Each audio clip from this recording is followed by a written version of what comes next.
Kilala niyo ba ito? Ito yung ginagamit sa pinagbabawal na... Hoy! Ito. Ginagamit ito minsan pag walang tubig. Ito yung ginagamit. O nakatira ka sa bundok. Dito sa amin mga ka-idol, kinakain. Ginagamit din ito sa pinagbabawal na teknik. Gunggong! Barinig kita sa mukha eh! At kinakain din namin. Sa inyo mga ka-idol, anong ginagawa nyo dito, tinatawag nyo dito? Hagunoy ito, hagunoy.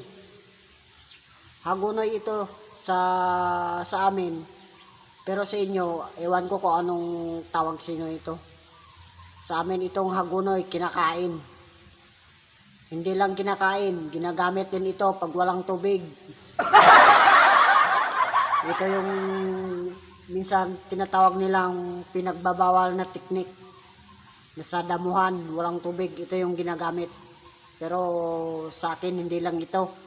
Pero sa akin mga ka-idol, itong hagunoy nito, kinakain to sa amin.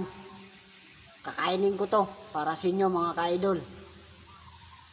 Pero bago yan, shoutout muna sa mga nanonood. Kamusta kayo dyan? Comment na kayo kahit anong comment. Mas maganda nga yan kasi nakakatuwa naman eh. Ito kasi pag-vlog, di natin maasahan maraming baser. So natural na yan. Kasama na yan sa buhay ng isang vlogger. Kaya itong hagunoy, para sa inyo, kakainin natin to. Umpisahan na natin mga ka-idol.